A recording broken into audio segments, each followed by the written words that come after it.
Ini adalah dua blok Highland Tower yang masih gah berdiri sehingga hari ini. Blok 2 dan juga blok 3. Tragedi runtuhan blok 1 yang terjadi sekitar 11 Disember 1993 telah menggemparkan seluruh rakyat Malaysia pada ketika itu. Untuk maklumat anda semua, bangunan Highland Tower ini mula dibina sekitar tahun 1974. Dikatakan untuk menyiapkan ketiga-tiga blok ini mengambil masa hampir 11 tahun sebelum blok ini diduduki oleh penghuni. Pada tahun 1978, Blok 1 Pangsapuri Highland Tower telah siap dibina dan mula diduduki. Ini adalah video rakaman yang dirakamkan penduduk sekitar 5 tahun sebelum kejadian menyayat hati itu berlaku.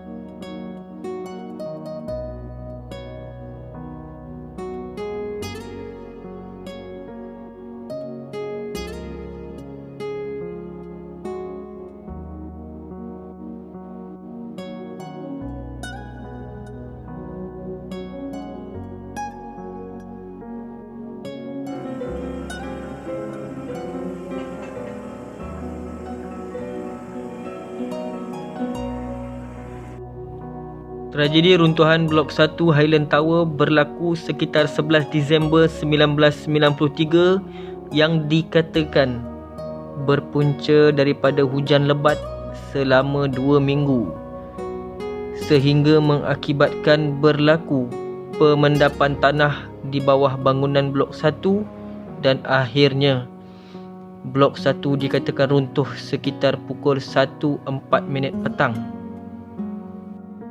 Tragedi runtuhan yang menyayat hati ini telah meragut 48 nyawa dan hanya 2 orang sahaja yang terselamat daripada tragedi runtuhan ini. Dikatakan masih tersisa beberapa mayat yang masih belum ditemui sehingga hari ini.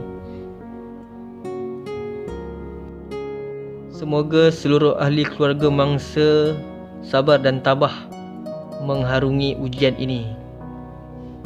Kita berdoa agar mangsa yang telah pergi tenang di alam sana. Dan ini adalah 2 kisah seram yang saya akan kongsikan kepada anda dan yang saya akan lakonkan semula. Beberapa part di dalam kisah seram ini adalah saya cari mengikut sumber-sumber yang dikatakan oleh saksi semasa tragedi runtuhan berlaku. Dan sehingga hari ini kisah seram ini masih tidak dapat dibuktikan kebenarannya.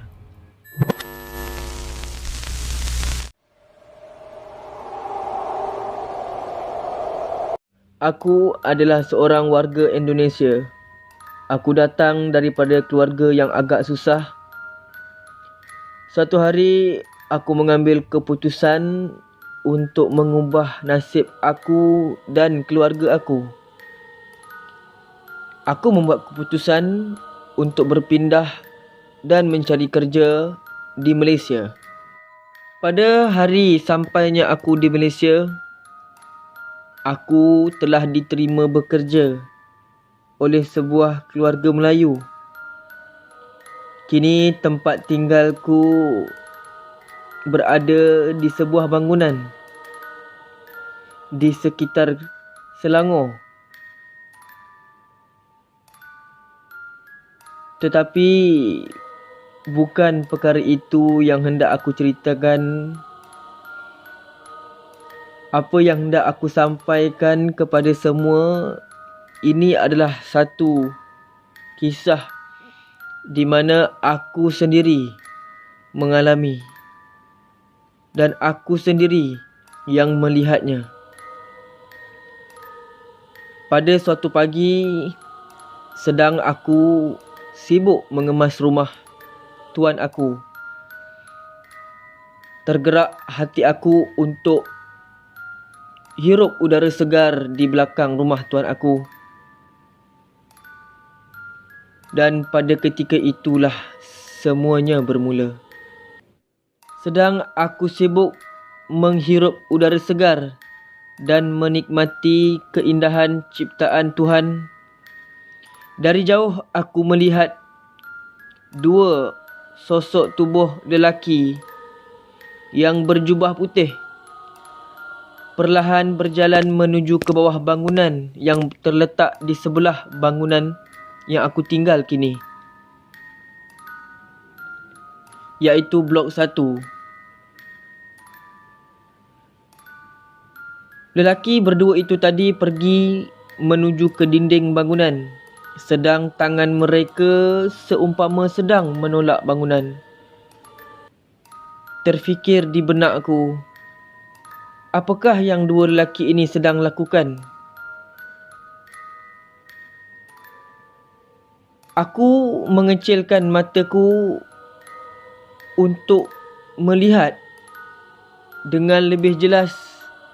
Apa yang aku lihat, mulut kedua-dua lelaki tersebut seumpama sedang membaca sesuatu.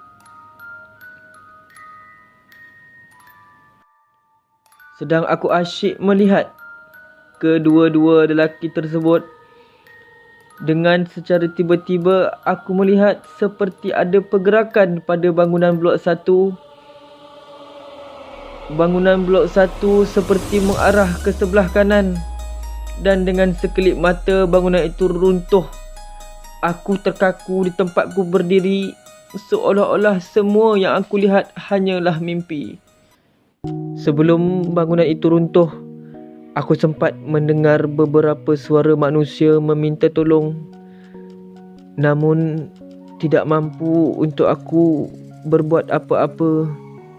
Aku kaku di tempat aku berdiri, menggeletar seluruh tubuhku melihat tragedi yang berlaku. Itulah pengalaman yang pada aku, kenangan pahit yang aku pernah lalui sepanjang hidupku.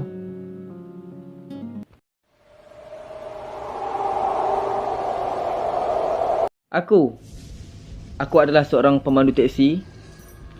Aku memandu teksi di sekitar ibu kota, bandaraya yang sangat pesat ini. Apa yang aku inginkan kongsikan kepada korang semua, ini adalah kisah yang pernah berlaku di dalam hidupku. Di mana pada suatu malam, setelah aku selesai daripada kerjaku, ya korang tahu sajalah, kerja aku kalau ada pelanggan, ada customer yang hendak naik teksi aku, adalah rezeki aku untuk hari itu. Tapi pada hari tersebut, aku bersyukur kerana ramai juga pelanggan aku. Aku melihat jam di tanganku telah menunjukkan 1 pagi. Aku membuat keputusan untuk pulang ke rumah. Semasa dalam perjalanan aku, mataku terlalu mengantuk dan aku mula memasang radio. Sedang asyik aku mendengar saluran radio, tiba-tiba keretaku ditahan oleh seorang wanita. Wanita itu melambai-lambai kepada aku. Pada mulanya aku tidak menghiraukan wanita itu, tetapi dengan perasaan yang penuh kasihan, yalah, mana tidaknya, pukul 1:30 pagi dia tahan aku. Dahlah dia perempuan, di tengah-tengah gelap tu tahan aku. Tidak sampai hati aku. Lalu aku berpusing semula kereta aku untuk mengambil. Mana tahu kalau rumah perempuan itu sekitar sini, bolehlah aku tolong hantarkan. Dia masuk ke dalam kereta aku. Aku tanya, "Encik, nak ke mana?" Dia kata kepada aku rumahnya di sekitar Taman Hillview. Bang, boleh hantarkan saya ke rumah saya? Rumah saya kat depan tu je. Aku cukup merasa lega kerana rumah aku adalah satu jalan hendak menuju ke Hillview. Rumah aku di Gombak, jadi aku merasa lega, tidak perlu berpatah balik untuk menghantar wanita ini. Sedang dalam perjalananku, barulah aku tersedar. Taman yang dikatakan oleh perempuan ini adalah taman yang telah ditinggalkan dan dikosongkan sejak berbelas tahun dahulu kerana tragedi runtuhan Highland Tower. Hatiku berdebar-debar.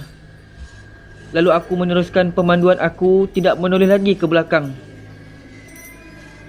Aku mahu cepat sampai di taman itu dan menurunkan perempuan ini. Terasa seram, terangkat semua bulu roma aku. Tiba-tiba perempuan itu bersuara dan berkata kepada aku, Encik, lihatlah belakang. Kaki saya dah tak ada.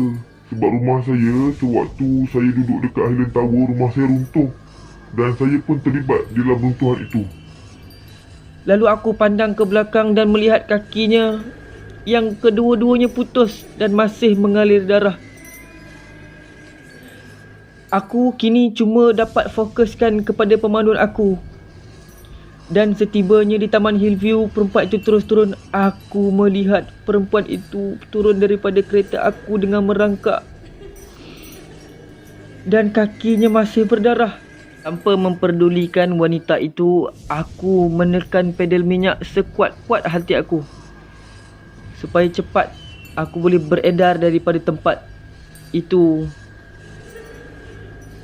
Inilah kisah seram yang aku alami sekitar berbelas tahun dahulu.